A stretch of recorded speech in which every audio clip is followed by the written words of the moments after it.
ഇറാഖിലെ അമേരിക്കൻ സൈനിക മേഖലയും ഇറാൻ ആക്രമിച്ചു.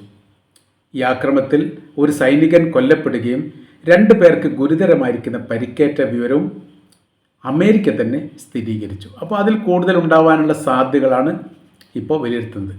അമേരിക്കയുടെ സൈനിക ബേസ് എവിടെയെല്ലാം അറേബ്യൻ രാജ്യങ്ങളിൽ എവിടെയൊക്കെ ഉണ്ടോ അതിനെക്കുറിച്ച് വളരെ കൃത്യമായിരിക്കുന്ന വിവരം ലഭിച്ചിട്ടുണ്ട് എന്നുള്ളതും അതിനനുസരിച്ച് 1 by 1 ആയിട്ട് തങ്ങൾ ആക്രമിച്ചു കൊണ്ടേയിരിക്കും എന്ന് ഏതാനും ദിവസങ്ങൾക്ക് മുമ്പാണ് ഇറാൻ്റെ ആത്മീയ നേതാവ് മുജ്തബ അലി ഖംനായി പ്രസ്താവനയിലൂടെ പറഞ്ഞത്.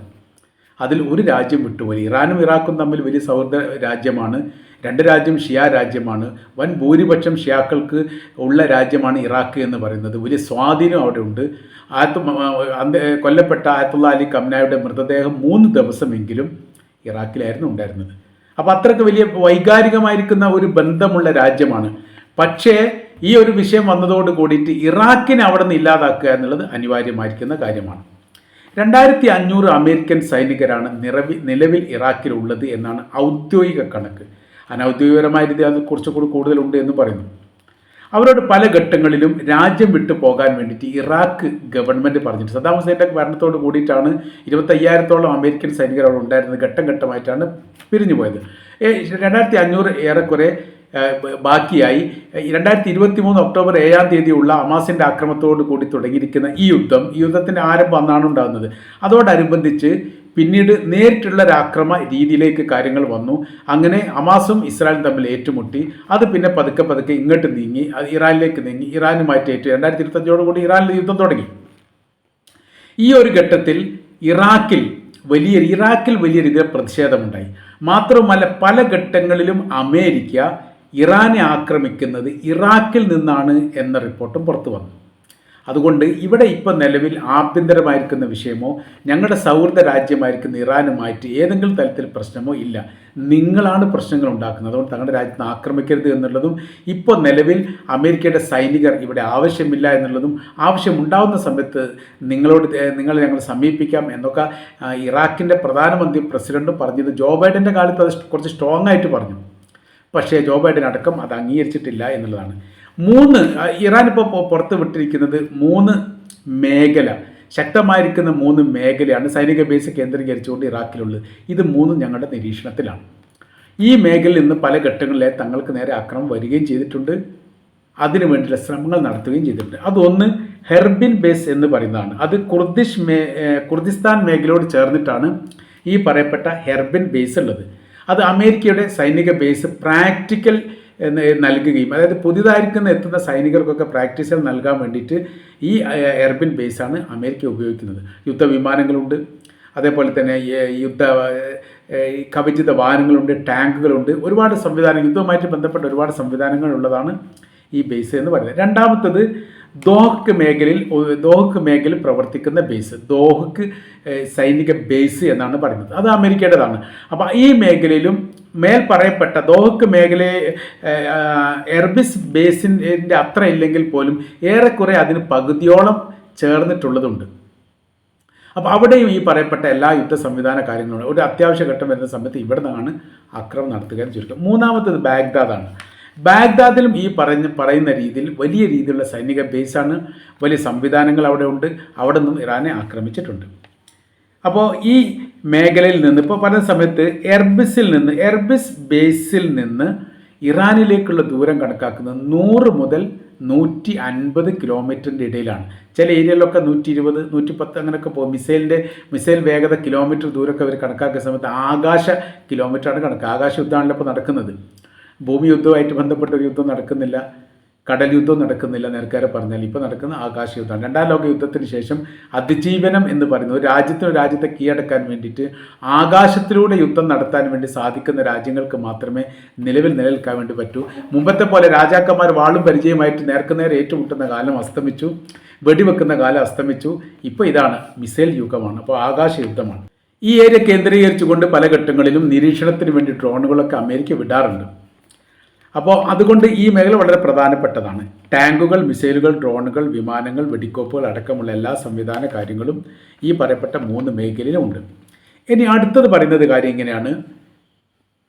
അമേരിക്ക ഇറാന് നേരെ സംയുക്തമായിരിക്കുന്ന ആക്രമണം നടന്നത്, അതായത് ഇസ്രായേലും അമേരിക്കയും സംയുക്തമായി ആക്രമണം നടന്നതിൽ ബാഗ്ദാദിലുള്ള അമേരിക്കയുടെ സൈനിക ബേസ് കേന്ദ്രീകരിച്ചാണ് എന്നും പറയുന്നു.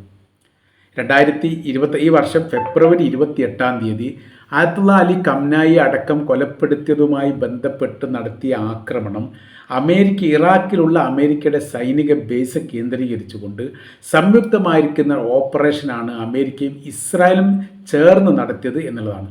അപ്പോൾ ഈ മേഖല തങ്ങളുടെ കൃത്യമായിരിക്കുന്ന ശത്രുതാ മേഖലയാണ്. ഇപ്പോൾ രണ്ടാമത്തെ ഒരു വിവരം ഇപ്പോഴും വലിയ വാർത്താ പ്രാധാന്യത്തോടു കൂടി വരുന്നത്, ഖത്തർ നേരെ ഇസ്രായേൽ നടത്തിയ ആക്രമണം നടത്തിയിട്ടുണ്ട് എന്നുള്ളത് കൃത്യമാണ്.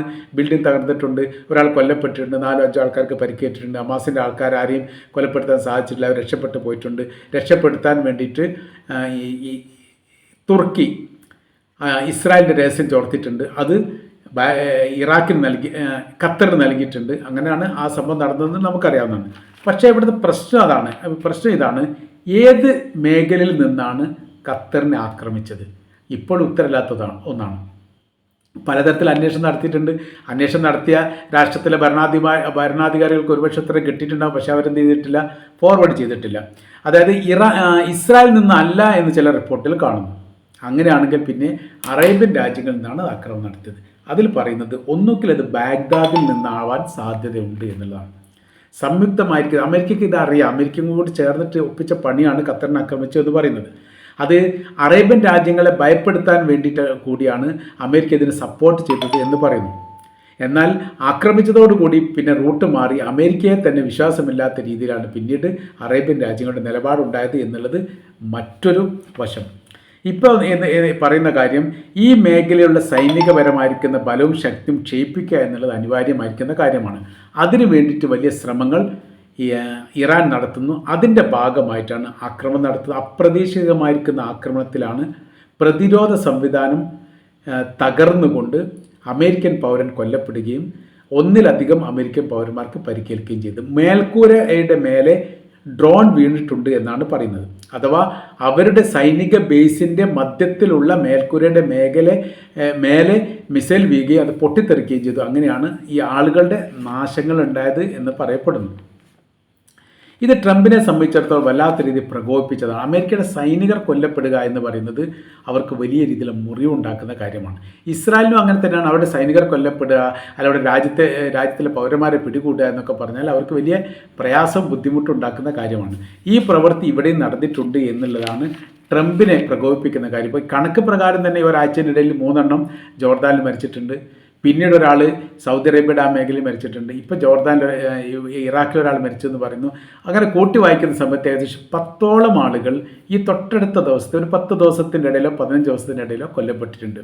ഇത് ഉണ്ടാവാത്തതാണ്, അല്ലെങ്കിൽ ഉണ്ടാവാൻ പാടില്ലാത്തതാണ്. അങ്ങനെ വരുന്ന സമയത്ത് വലിയ പ്രശ്നങ്ങൾ ആർക്കുണ്ട്?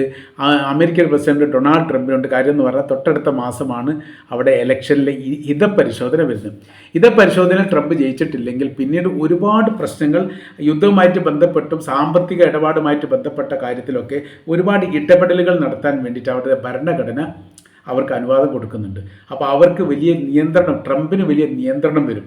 ആ നിയന്ത്രണത്തിലൂടെ ഒരു യുദ്ധത്തെ ഒറ്റയ്ക്ക് നയിക്കാൻ വേണ്ടി സാധിക്കില്ല. ഇപ്പോൾ യുദ്ധം നയിക്കുന്നത് ട്രംപ് ഒറ്റക്കാണ്. ട്രംപിൻ്റെ പ്രത്യേകമായിരിക്കുന്ന താല്പര്യപ്രകാരം നടത്തുന്ന യുദ്ധമാണ് ഇപ്പോൾ നടക്കുക. അല്ലാതെ പാർലമെൻറ്റിലൊക്കെ പാസ്സാക്കി ഭൂരിപക്ഷത്തോടു കൂടി ശത്രുവിനെതിരെ യുദ്ധം നടത്തുന്ന രീതിയല്ല.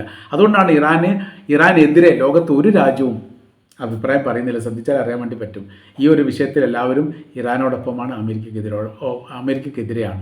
ലോകത്ത് ഒരു യുദ്ധമുഖത്ത് ഒറ്റപ്പെട്ടു പോയിരിക്കുന്ന ഒരു സംഭവം പറയണമെങ്കിൽ ഇപ്പോൾ ഇറാൻ്റെ മുമ്പിൽ അമേരിക്ക ഒറ്റപ്പെട്ടു പോയത് മാത്രമേ ഉള്ളൂ. ചരിത്രത്തിൽ എവിടെയും അമേരിക്ക ഒറ്റപ്പെട്ടു പോയിട്ടില്ല. കൂടെ നിൽക്കാൻ ആളുണ്ടായിരുന്നു. 2ാം ലോക യുദ്ധത്തിൽ അമേരിക്ക ജപ്പാനിലും ഹിരോഷിമയിലും ആണവ സ്ഫോടനം നടത്തിയ സമയത്തും കൂടെ ഒരു സഖ്യ കക്ഷികളുണ്ടായിരുന്നു. ഇട്ടതിനെ പല രാജ്യങ്ങളും എതിർത്തിട്ടുണ്ട്, എതിർപ്പ് പ്രകടിപ്പിച്ചിട്ടുണ്ട്. ഇങ്ങനെ ഉണ്ടാവാൻ പാടില്ല എന്ന് പറഞ്ഞിട്ടുണ്ട്. അത്തരം നിർമ്മാണ പ്രവർത്തികളൊക്കെ ഒഴിവാക്കണം എന്നൊക്കെ പറഞ്ഞിട്ടുണ്ടെങ്കിൽ പോലും ആ യുദ്ധ മുഹൂർത്ത ഘട്ടത്തിൽ രാജ്യങ്ങൾക്ക് കൂടെ നിന്നിട്ടുണ്ട്. അത് എത്ര വലിയ മോശപ്പെട്ട കാര്യം എന്ന് പറഞ്ഞാൽ, ഒരു ആണവ സ്ഫോടനത്തിന് ഏറെക്കുറെ 1-1.5 ലക്ഷത്തിനും ഇടയിൽ ആളുകളെ കൊല്ലാൻ പറ്റും ഒറ്റ സമയത്ത്. ഒരു ആണവ സ്ഫോടനം നടത്തിയാൽ മതി. ഹിരോഷിമയിൽ 1 ലക്ഷത്തിൽ ചില്ലാൻ ആളുകളെയും നാഗസാക്കിലെ 1,40,000 ആളുകളും 2 സ്ഫോടനത്തിൽ കൊല്ലപ്പെട്ടിരുന്നതാണ് കണക്ക്.